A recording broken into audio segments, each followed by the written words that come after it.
Vamos, nesse momento, dar início ao nosso culto de oração, reflexão bíblica. Esses momentos nos ajudam a fortalecer a nossa fé, fortalecer a nossa vida. Quando estamos juntos como igreja, nós conseguimos reabastecer as nossas energias e podermos caminhar.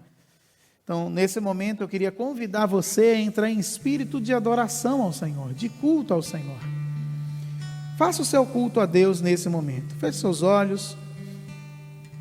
Fale com Deus, acalme o seu coração, a sua vida. Coloque o seu coração diante do Senhor.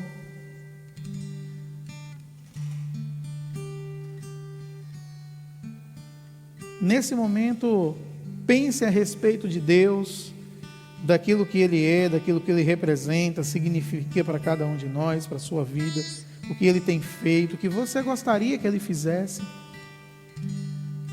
Fale com Deus.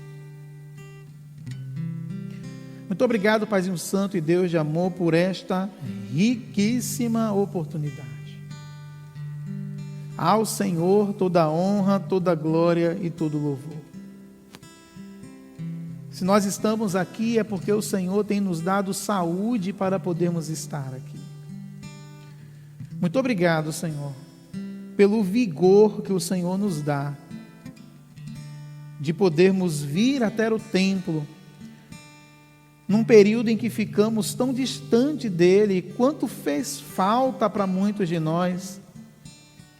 E estar aqui hoje é fruto da Tua graça, da Tua misericórdia, da Tua bondade, e motivo de muita alegria, porque são momentos como estes que vivemos, que nos fortalecem, que nos ajudam a andar na Tua direção. Te pedimos no nome de Jesus que o Senhor fale conosco. Nós não só precisamos, como carecemos de ouvir a Tua voz. Fala conosco através dos louvores, da leitura da Tua palavra, da reflexão bíblica que será feita. Fala conosco até nos pedidos de oração. Porque quando ouvimos alguém fazendo um pedido de oração, isso nos ajuda a orarmos mais, a entendermos a dor do outro, o sofrimento do outro, e podemos caminhar na Tua direção. Recebe o nosso culto. Nós prestamos ao Senhor com todo o nosso coração, porque a Tua palavra diz: onde tiver 2 ou 3 reunidos em meu nome, eu ali estarei. E cremos que o Senhor está aqui no nosso meio e receberá a nossa adoração, em nome de Jesus. Amém. Irmãos, eu queria compartilhar um texto muito bonito, de Jesus falando para os seus discípulos, no Evangelho de João, capítulo 14. O Evangelho de João é um livro riquíssimo, é um dos livros mais belos que temos na Bíblia, e dos 4 evangelhos é o mais completo, em termos daquilo que era a missão e o propósito de Jesus.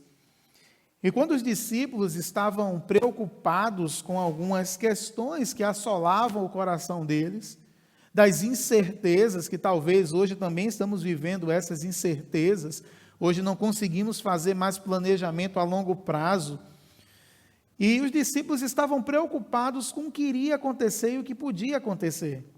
E no capítulo 14 de João, Jesus diz assim para ele, a partir do versículo 1, para eles no caso: não se turbe o vosso coração, crede em Deus, crede também em mim. Na casa de meu Pai há muitas moradas, se não fosse assim, eu vos teria dito, pois vou preparar-vos lugar. E se eu for e vos preparar lugar, virei outra vez e vos levarei para mim, para que onde eu estiver, estejais vós também. E vós conheceis o caminho para onde vou. Disse-lhe Tomé: Senhor, não sabemos para onde vais. como podemos saber o caminho?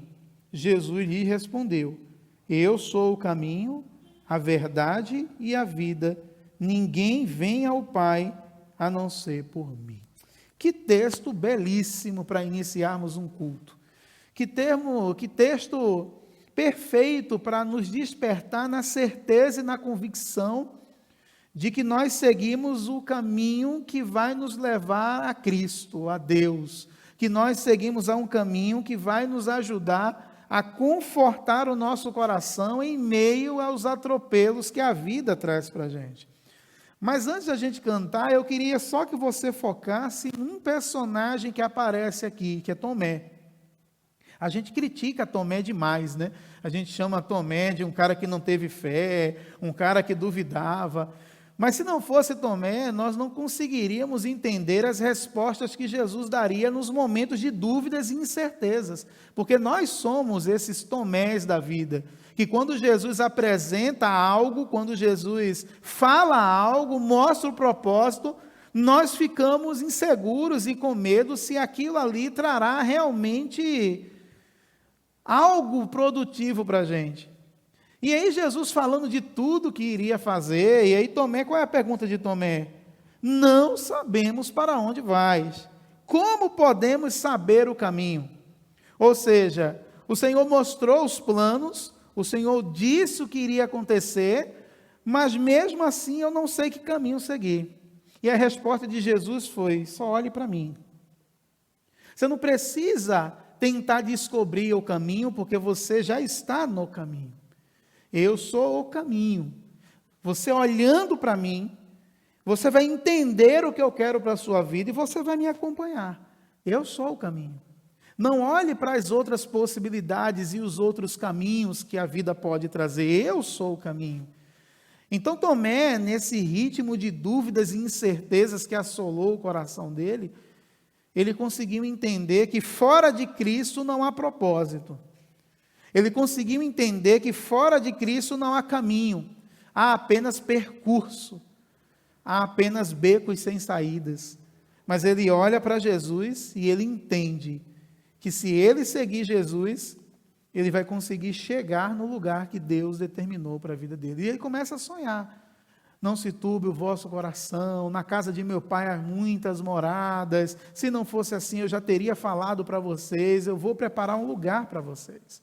E percebe a visão de dúvida de Jesus, quando ele diz, se eu for, porque quando chega no Getsemane, ele questiona aquele peso sobre ele, mas ele diz, se eu for, em outras traduções, eu não sei qual é a tradução de você, se está se ou quando, algumas traduções colocam certeza, e se coloca dúvida, eu não sei se a tradução de você está se ou quando, mas no original grego é se eu for, se eu conseguir suportar isso, vocês vão conseguir alcançar todos os objetivos que eu determinei para vocês.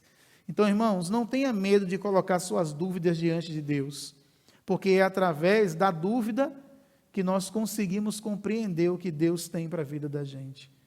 Consiga sim perguntar, consiga sim questionar, mas nunca deixe o caminho. Amém? Vamos louvar o Senhor? Vamos invocar o nome do Senhor, declarar que Ele é o nosso Deus. Vamos invocá-lo nessa noite. Invoca.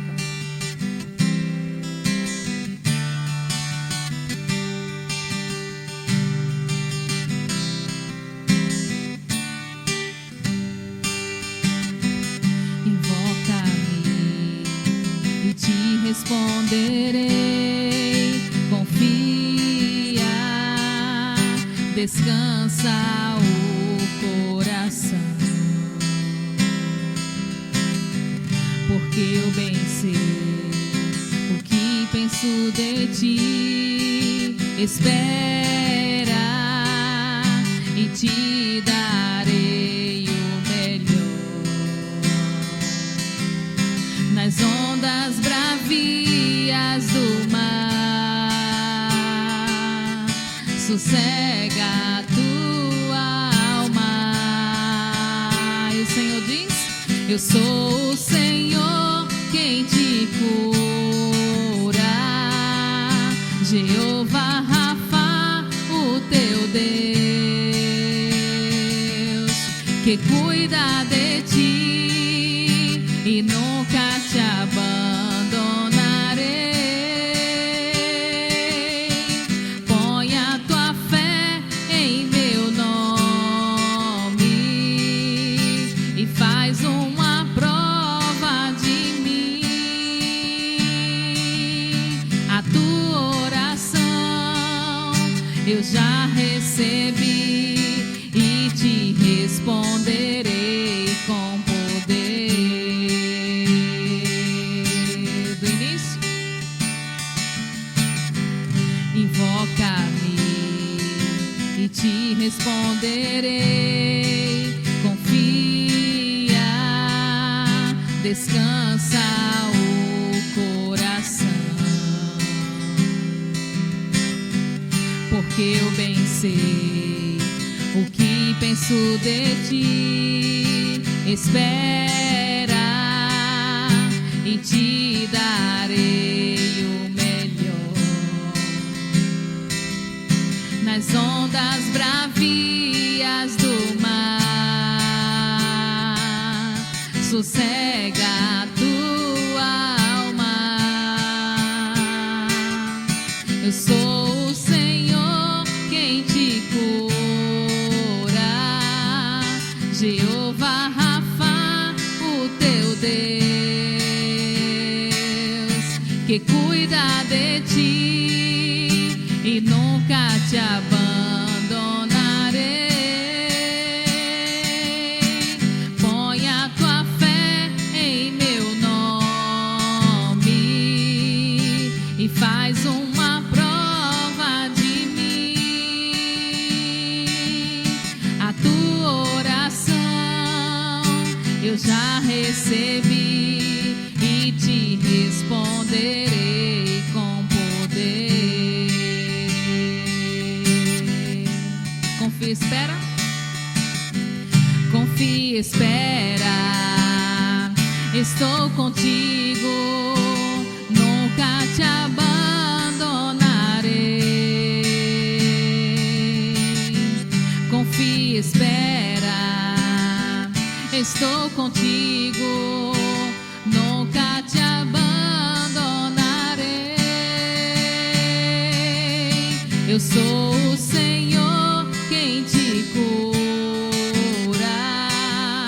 Jeová Rafa, o teu Deus,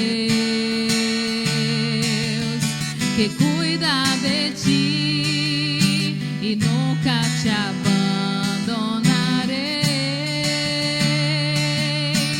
Põe a tua fé em meu nome e faz uma prova de mim.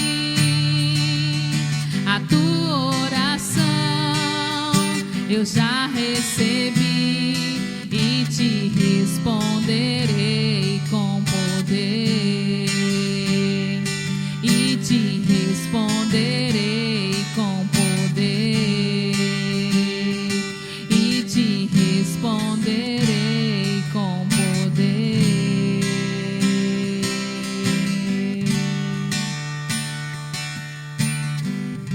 Amém?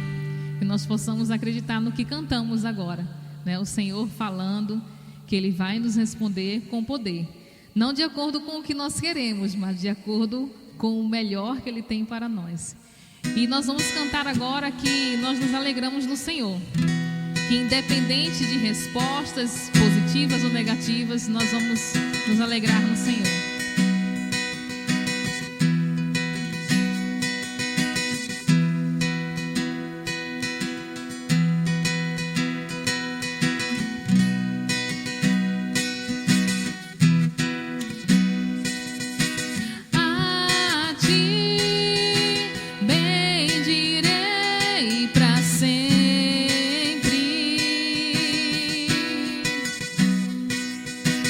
Em ti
Queria que você fechasse seus olhos agora. Que você pensasse e lembrasse que o seu socorro vem do Senhor. Que Ele é o seu Deus, protetor, seu refúgio nos momentos de angústia, de aflição, seu libertador, o seu amigo.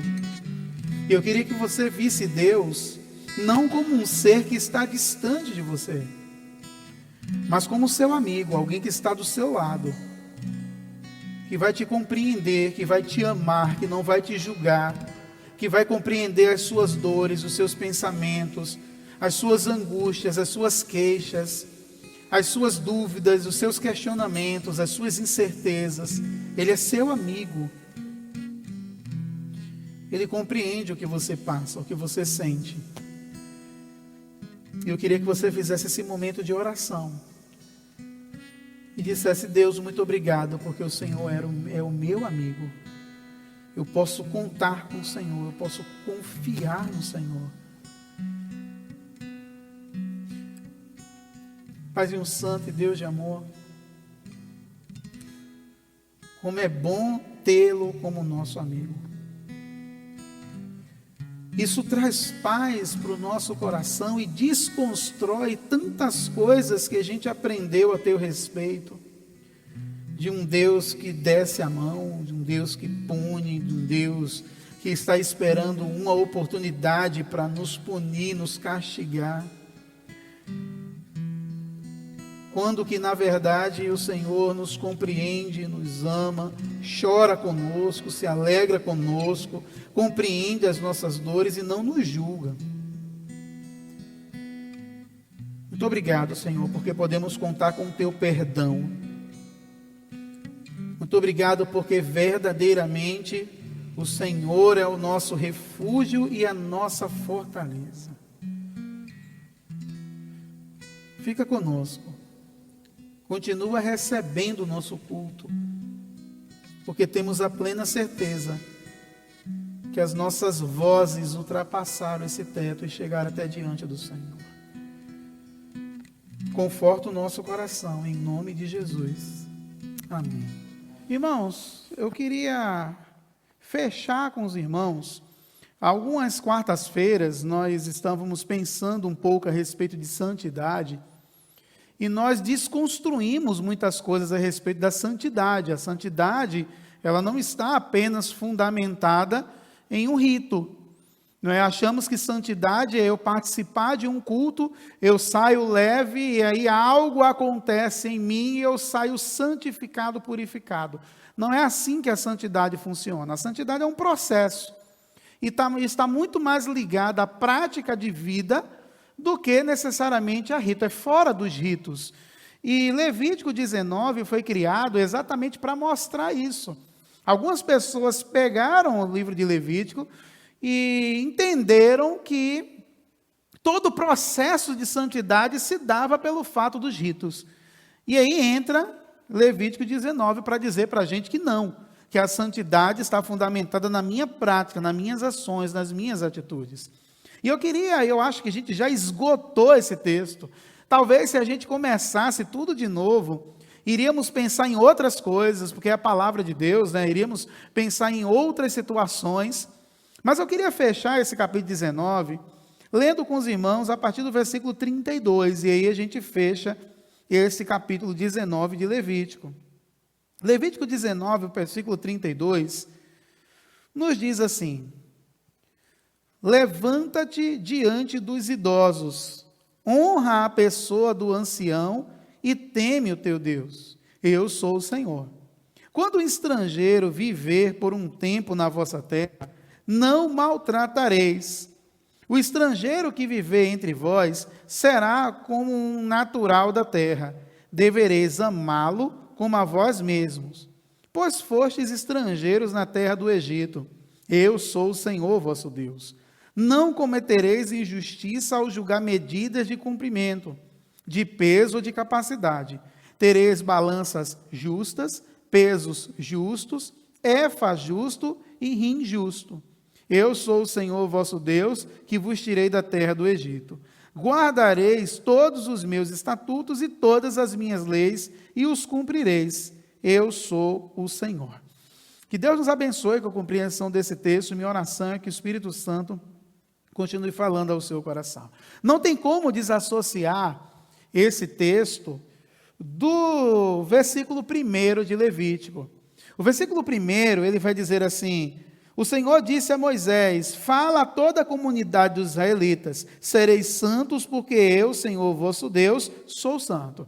Então, esses 2 primeiros versículos do livro dizem para a gente assim: Deus está estabelecendo algo para o povo, e dizendo assim para o povo: existe uma forma de ser santo como eu sou santo.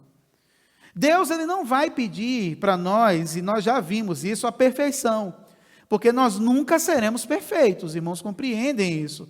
Mas ele mesmo vai dizer e vai repetir várias vezes no livro: sede santo porque eu sou santo.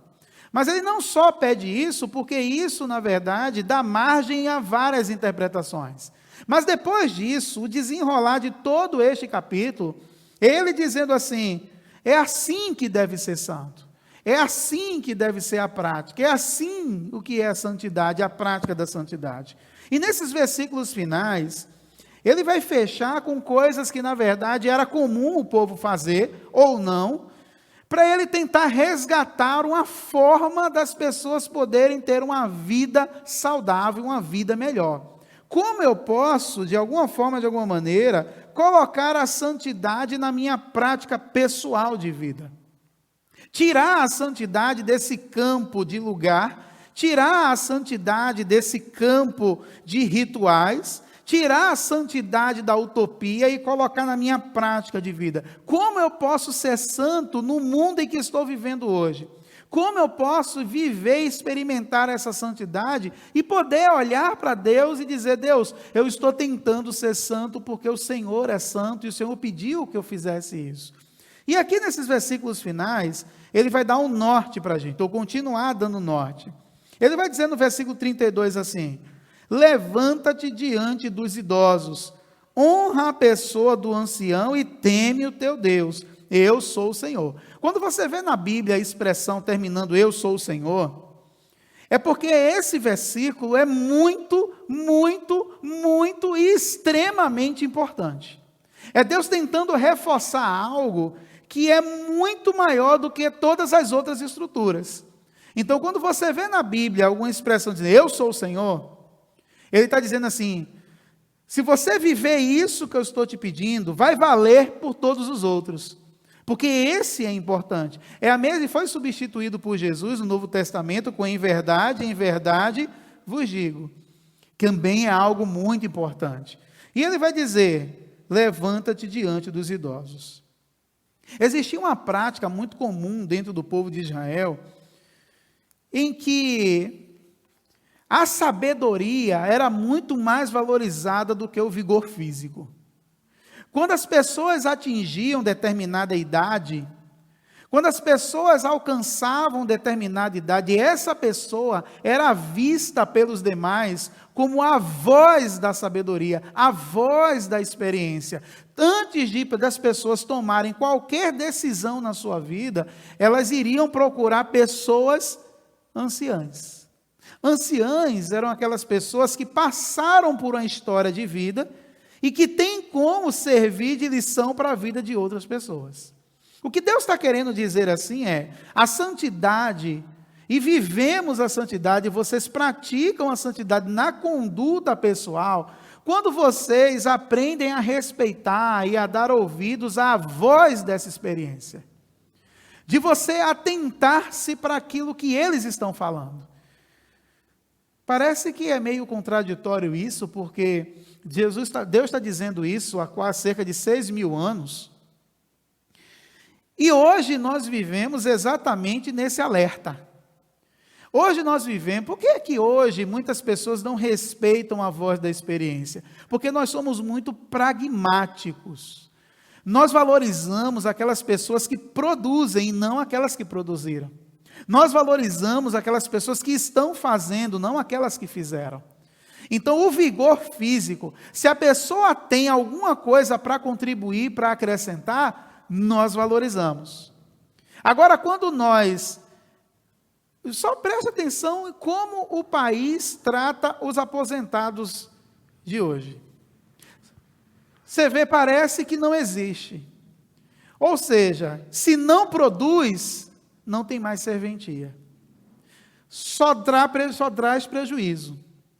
Então, a voz da experiência é abafada por causa do vigor físico. Hoje é mais valorizado o vigor do que a experiência. E estamos construindo uma geração que não respeitam as pessoas que passaram por experiências de vida. Experiências de vida são muito mais importantes do que aquele que está produzindo.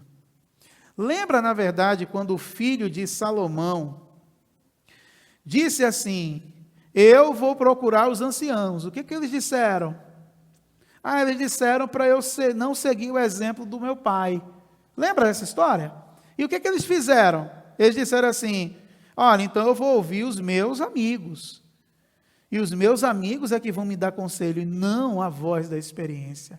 E foi um reinado que acabou com o povo de Israel, o opressor. Ele está dizendo assim: se meu pai feriu você com açoites, eu vou ferir vocês com escorpião. Ou seja, vai ser muito mais pesado, estão reclamando, vai ficar pior. E a voz da experiência dizendo assim para ele: cara, se você quer ter a simpatia, se você quer fazer um reinado, você tem que fazer diferente do que seu pai fez. Mas ele preferiu ouvir a voz dos seus amigos da mesma idade, do mesmo vigor físico, do que a voz da experiência. Irmãos, nós precisamos aprender que essas pessoas que estão em idades mais avançadas que a gente, elas detêm a sabedoria. E essas pessoas precisam ser ouvidas, porque passaram por experiências de vida, as quais talvez nunca passaremos. E hoje nós vivemos uma geração que negligencia isso. Hoje nós vivemos numa geração que não respeita mais a voz da experiência. Só quer saber de produzir. E às vezes a voz da experiência diz assim para a gente: pega essa direção, vai mais devagar, coloca o pé no freio, e a gente não faz. Engraçado é que esse texto coloca essa ideia de respeitar, de honrar o ancião, do mesmo lado que diz que é temer ao teu Deus. É como se ele dissesse assim: quando você ouve e respeita a voz da experiência, isso é uma forma de você temer a Deus. Não é à toa que ele está aí nesse paralelismo ao lado. Ele está dizendo assim: teme a Deus, ou seja, quando você ouve a voz da experiência, quando você lidar com pessoas que são mais velhas que vocês, e vocês ouvem esses conselhos, é como se vocês estivessem honrando o próprio Deus. Porque eles têm, você pode ter seus títulos, seus diplomas, sua visão de mundo, pode saber fazer um monte de coisa, mas lhe falta algo. E essa incompletude que nós vivemos se chama a voz da experiência. Nós não temos experiências de vida, eles têm. Então, o que é santidade? É quando eu respeito isso. Quando eu entendo que, de alguma forma, de alguma maneira, a experiência de vida é mais importante do que o vigor físico. Ouçam essas pessoas. Essas pessoas têm lições de vida para nos dar, para oferecer para cada um de nós. Então, isso faz parte da santidade. Sem isso, não há santidade. Eu posso cumprir qualquer outra coisa, mas eu não respeito os mais velhos, eu não estou cumprindo o meu papel de santidade. Mas ele vai completar dizendo assim: quando o estrangeiro viver por um tempo na vossa terra, não o maltratareis. O estrangeiro que viver entre vós será como um natural da terra. Devereis amá-lo como a vós mesmos, pois fostes estrangeiros na terra do Egito. E ele vai repetir o quê? Eu sou o Senhor vosso Deus. Quando ele fala eu sou o Senhor vosso Deus, que significa o quê? Extremamente importante. O que ele está dizendo é assim: olha, sabe o que é santidade? É quando você não faz acepção de pessoas. Existia uma prática no povo de Israel, que o povo de Israel era um povo simpático, tá, gente? Para as outras nações. Não para Moisés. Eu acho que se Moisés me ouvisse falar isso, ele mandava dar uma surra em mim. Porque o povo não era simpático com Moisés. Mas quando eles passavam por algumas regiões, o povo tinha simpatia e dizendo assim, eu quero seguir vocês. Vocês são legais, vocês são organizados, vocês são estruturados, eu quero ir. E sabe o que acontecia na cabeça de algumas pessoas do povo de Israel? Era assim, nós sofremos como estrangeiros. Então, quem for estrangeiro na nossa terra, nós vamos maltratar. Nós vamos fazer a mesma coisa. É como se Deus tivesse, olha a cabeça do povo, em nome de Deus. É como se Deus estivesse dando a oportunidade para a gente de descarregar tudo aquilo que a gente sofreu. E aí Deus diz assim, vocês gostaram da experiência de ser estrangeiros? Vocês gostaram da forma como vocês foram tratados? Vocês gostariam de ser tratados dessa forma de novo? Não. Então o estrangeiro tem que viver bem com vocês. Vocês não têm que fazer acepção deles. Você tem que tratar bem eles da mesma forma que você trata a sua família e trata as pessoas do seu povo. Você não pode fazer acepção. Você não pode dizer assim, eu vou honrar esse e não esse. Eu vou aceitar esse e não aquele. Não, todas as pessoas devem ser amadas, respeitadas da mesma forma. E isso é santidade. É quando eu não me escolho quem eu vou honrar. Nós trazendo isso e traduzindo isso para o nosso arraiá, nós somos uma comunidade de fé em que nós precisamos aprender a respeitar todas as pessoas. Se chega um bêbado aqui na nossa porta, nós devemos tratá-lo como uma pessoa normal, gente, como pessoa, porque de fato é. Não é simplesmente porque eu vejo uma pessoa que é diferente de mim, que eu tenho que repugnar, distanciar e não tratá-lo com dignidade. É o estrangeiro que chega perto da gente. A gente pode traduzir também que na mesma comunidade de fé, existem pessoas que são completamente diferentes da gente. E que bom, porque a gente consegue abranger muitas coisas, a gente consegue fazer mais coisas, consegue fazer coisas diferentes, porque nós temos pessoas diferentes. O grande problema é quando eu tento colocar todas as pessoas no mesmo bloco. Nós somos aqui em 4, 5, 6, 7. Somos 7 pessoas aqui agora. Ninguém é igual a ninguém. 7 pessoas. Se cada um for dizer sua visão a respeito de alguma coisa, algumas coisas vão ser comuns, outras não. Mas o que ele está dizendo é, existe algo que nos ajuda a lidar com a santidade, não fazer acepção de pessoas, que se chama respeito. O que Deus está dizendo aqui para o povo é respeite o estrangeiro. Se eles estão vindo, é porque eles sentem necessidade de algo. Se eles estão vindo, é que viram em vocês algo que eles podem ser ajudados. E eles querem ser inseridos, eles querem ser amados, eles querem ser cuidados. E nós precisamos aprender a não fazer essa acepção. Por isso que Deus coloca que eu sou o Senhor vosso Deus. Quando estrangeiro vier, não os maltrateis. Porque imagine, irmãos, esse mundo já maltrata a gente demais. Imagine as pessoas que não têm Cristo, o quanto elas sofrem por não terem esperança na vida. E essas pessoas que não têm Cristo, que nós denominamos como estrangeiros, chegam perto da gente com sede, chegam perto da gente com aquela vontade, quase implorando um cuidado, um amor, porque já apanha tanto lá fora. E aí Deus diz assim, não maltrateis, porque a igreja é a única esperança que elas têm no mundo. Se elas não são amadas nesse lugar, elas não vão conseguir ser amadas em lugar nenhum. Elas vão ser aceitas em lugares que vão destruí-las, com a falsa ideia de acolhimento e de amor. O mundo vai abraçar, as drogas vão abraçar, a prostituição vai abraçar, mas isso não é amor, não é cuidado.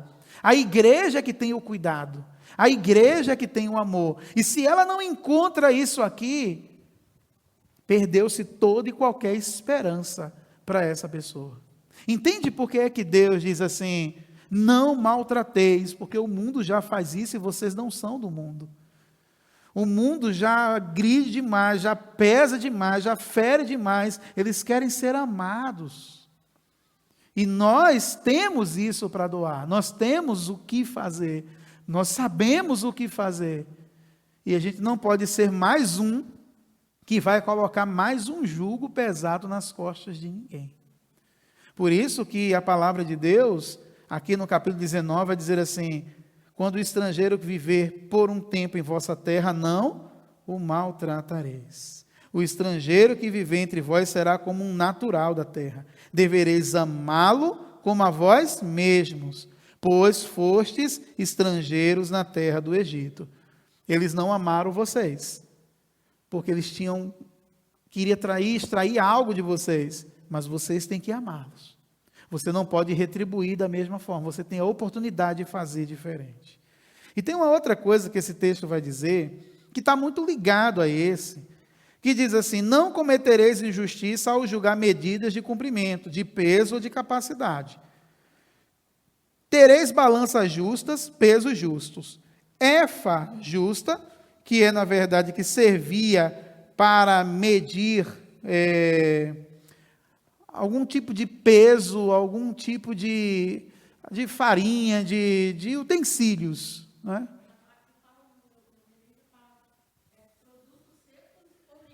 Isso a efa. O rim é para líquido, não é? A sua já está traduzida. Ou seja, você pega mantimento, que é exatamente essa efa, é um aparelho para pesar. E o rim também é um aparelho para medir o líquido. O que era que o povo de Israel fazia, gente? Coloca aí trigo, mas aí é como se você colocava um peso, era pesado. Aí o negócio que dava 1 quilo, aí dava 10. Líquido, rapaz, o povo, 6.000 anos. Rapaz, nós estamos falando de 6.000 anos. 6.000 anos. E aí aí Deus diz assim: peraí, que isso? Que justiça é essa? Que isso que vocês estão fazendo? E aí ele está dizendo assim para a gente: sabe o que é santidade? É quando você evita prejudicar o outro para o seu benefício. Isso é santidade. Você tem que ser justo em tudo. Por isso que ele fala aqui no versículo: não cometereis injustiça ao julgar medidas de cumprimento. Ou seja, você tem que ser extremamente honesto. Se aquilo custa isso, cobre isso. Entende como hoje é difícil a gente encontrar uma pessoa honesta para avaliar alguma coisa da gente? Quem tem carro, mecânico, encontrar um mecânico honesto, o negócio custa R$100, ele cobra 600 e você tem que pagar o que você precisa. Celular quebrou, cada um diz um preço diferente. Cada um, você encontrar uma pessoa honesta para dizer assim: esse cara não vai tirar as peças e não vai colocar peça ruim, não vai vender, ou não vai cobrar algo que esteja além. Cara, conseguir gente honesto hoje, mas de onde tem que vir essa honestidade? Do povo de Deus. Sabe o que é mais interessante? Eu já falei isso aqui. Na década de 80, era muito comum que as pessoas contratassem crentes para trabalhar. A pessoa chegava numa empresa, seja ela qual for, e dizia assim: sua religião, eu sou crente, está contratado. Porque, principalmente quando iria trabalhar em coisas que dependessem do financeiro. Porque ser crente naquela época era sinônimo de honestidade. O cara sabia que não iria ser roubado se colocasse um crente. E hoje? Você diz: crente? Não quero saber não. Não quero saber. Há algum tempo, quando eu vivia exclusivamente do ministério, não trabalhava fora, eu fui comprar um carro para mim. Meu primeiro carro. Quando eu cheguei lá, o cara disse assim: profissão. Aí eu: sou pastor. O cara: não vendo não. Eu: fiz, pastor e padre só se for à vista. A gente não financia. Lembra disso? Por quê? Por 2 motivos. Primeiro, que não é profissão. Segundo, que eu estou com uma pilha aqui de dívida só de pastor e padre. Que eles vieram aqui, confirmaram lá com a contabilidade que recebem X valor, mas só pagaram a primeira parcela. Então, e isso não foi só nesse cara não, em todas as concessionárias que a gente foi, pastor e padre não podem financiar nada, só se for à vista. Se vier à vista, a gente ainda vende preocupado de onde vem esse dinheiro. Entende? Eu fiquei dizendo assim, gente, assim, onde é que a gente vai parar? Se a fonte da honestidade, de onde deveria vir a honestidade, do meio do povo de Deus, não existe mais, onde é que a gente vai parar? Você pode chegar em qualquer lugar, eu desafio vocês, chegue em qualquer concessionária aí e diga assim, você financia para pastor? Não. Pode ter comprovante? Não. Padre? Não. Só à vista.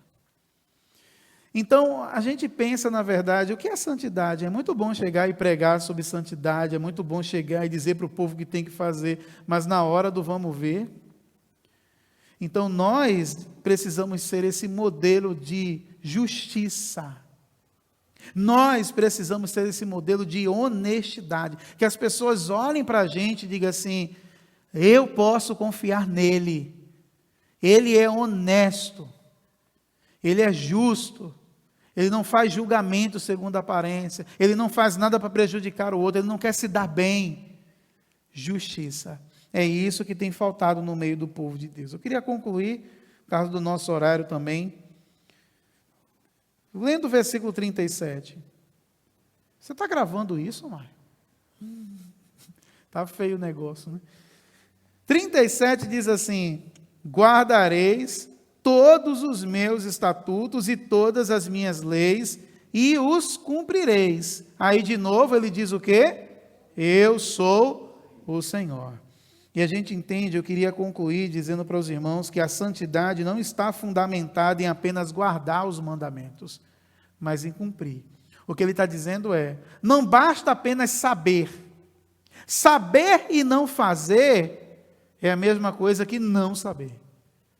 Mas quando eu sei e eu pratico, aí sim eu estou cumprindo o que é santidade. É por isso que ele termina dizendo isso. Guardareis todos os meus mandamentos, todas as minhas leis e os cumprir. Não é só guardar o mandamento. Lembra o jovem rico? O jovem rico chega para Jesus e Jesus diz assim, você sabe quais são os mandamentos? Sei. Mas Jesus disse, mas você não vive. Saber é uma coisa, viver é outra. Então, o conselho que esse texto dá para a gente é, a santidade não está fundamentada em apenas guardar, mas em cumprir. Não adianta saber e não fazer. Nós precisamos aprender e fazer. Amém? Vamos cantar? Amém. Que possamos ser santos, colocar em prática tudo que nós ouvimos durante essas quartas-feiras aí de santidade, pedindo a Deus para que nós possamos ser vaso novo, nós possamos praticar tudo isso, se for preciso quebrar e voltar de novo, mas que possamos ser santos.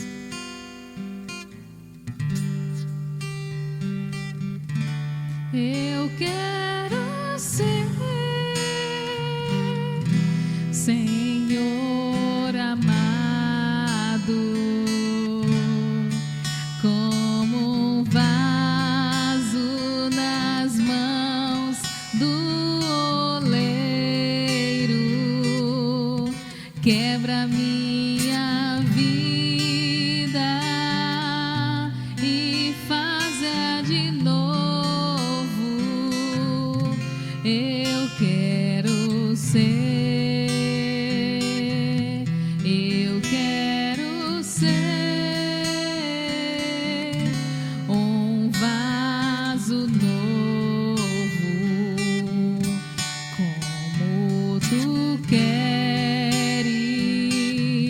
Senhor amado,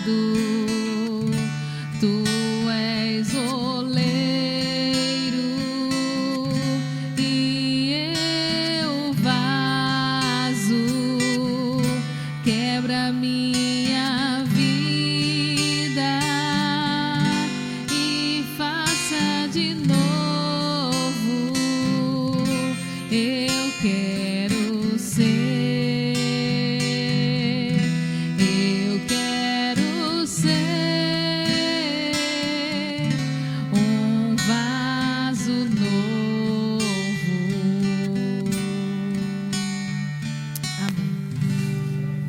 Muito obrigado, Senhor, por esse momento, por este culto. Muito obrigado porque aprendemos a ser servos e servas do Senhor, cumprindo o nosso propósito neste mundo. Tudo isso que foi falado e mencionado durante todas essas quartas-feiras, nós precisamos da Tua ajuda. Sozinhos não conseguiremos, porque aí fica pesado demais. Mas quando sabemos que o Senhor nos fortalece, nos ajuda e nos faz lembrar tudo que ouvimos, nós conseguimos caminhar na Tua direção. Nos ajuda a sermos santos, purificados, lavados e remidos pelo sangue de Jesus, e fazemos a diferença em um mundo que está completamente corrompido. Muito obrigado por tudo. Coloca no nosso coração o desejo de a cada dia sermos pessoas melhores. Nos dá um restante de noite em paz. Nos leva em paz para casa, guardados e protegidos pelo Senhor. E nos dá uma semana, um restante de semana na Tua presença. Que o amor de Deus, que a graça de nosso Senhor e Salvador Jesus Cristo, que as divinas consolações do Seu Divino Espírito Santo sejam com todos nós, hoje e sempre. Amém. Deus abençoe a todos e até domingo às 9 da manhã.